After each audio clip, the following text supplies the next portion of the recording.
Joab disapproves of David's mourning. Then it was reported to Joab, "Behold, the king is weeping and he mourns for Absalom." So the victory that day was turned into mourning for all the people, because the people heard it said that day, "The king is in mourning over his son." And the people entered the city surreptitiously that day, just as people who are humiliated surreptitiously flee in battle. And the king covered his face and cried out with a loud voice, "My son Absalom, Absalom, my son, my son." Then Joab came into the house to the king and said, "Today you have shamed all your servants, who have saved your life today and the lives of your sons and daughters, the lives of your wives, and the lives of your concubines, by loving those who hate you, and by hating those who love you. For you have revealed today that commanders and servants are nothing to you. For I know today that if Absalom were alive and all of us were dead today, then it would be right as far as you are concerned. Now therefore arise, go out and speak kindly to your servants, for I swear by the Lord, if you do not go out, no man will stay the night with you, and it will be worse for you than all the misfortune that has happened to you from your youth until now." David restored as king.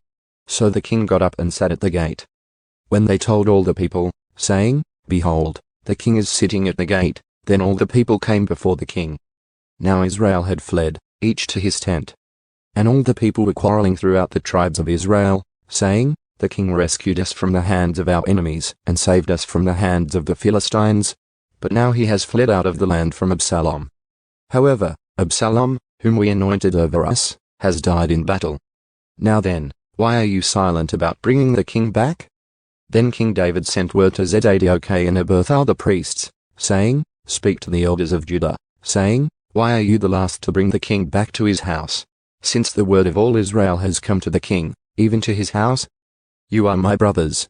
You are my bone and my flesh. Why then should you be the last to bring back the king? And say to Amazah, are you not my bone and my flesh? May God do so to me, and more so, if you will not be commander of the army for me continually, in place of Joab." So he turned the hearts of all the men of Judah as one man, so that they sent word to the king, saying, "Return, you and all your servants." The king then returned and came as far as the Jordan. And the men of Judah came to Gilgal in order to go to meet the king, to escort the king across the Jordan. Then Shimei the son of Gera, the Benjaminite, who was from Uriim, hurried and came down with the men of Judah to meet King David. And there were 1,000 men of Benjamin with him, and Ziba the servant of the house of Saul, and his 15 sons and his 20 servants with him. And they rushed to the Jordan before the king. Then they crossed the shallow places repeatedly to bring over the king's household, and to do what was good in his sight. And Shimei the son of Gera fell down before the king as he was about to cross the Jordan. And he said to the king, "May my lord not consider me guilty, nor call to mind what your servant did wrong on the day when my lord the king went out from Jerusalem, so that the king would take it to heart. For your servant knows that I have sinned. So behold, I have come today, the first of all the house of Joseph, to go down to meet my lord the king." But Abishai the son of Zeruiah responded, "Should Shimei not be put to death for this, the fact that he cursed the Lord's anointed?" David then said, "What is there between you and me, you sons of Zeruiah, that you should be an adversary to me today? Should anyone be put to death in Israel today? For do I not know that I am king over Israel today?" So the king said to Shimei, "You shall not die." The king also swore to him. Then Mephibosheth the grandson of Saul came down to meet the king. But he had neither tended to his feet, nor trimmed his mustache, nor washed his clothes since the day the king departed until the day he came home in peace. And it was when he came from Jerusalem to meet the king, that the king said to him, "Why did you not go with me, Mephibosheth?" So he said, "My lord the king, my servant betrayed me. For your servant said, I will saddle the donkey for myself so that I may ride on it and go with the king, since your servant cannot walk. Furthermore, he has slandered your servant to my lord the king. But my lord the king is like the angel of God, therefore do what is good in your sight. For all my father's household was only people worthy of death to my lord the king. Yet you placed your servant among those who ate at your own table. So what right do I still have, that I should complain any more to the king?" So the king said to him, "Why do you still speak of your affairs? I have decided, you and Ziba shall divide the land." And Mephibosheth said to the king, "Let him even take it all, since my lord the king has come safely to his own house." Now Barzillai the Gileadite had come down from Rogelim, and he went on to the Jordan with the king to escort him over the Jordan.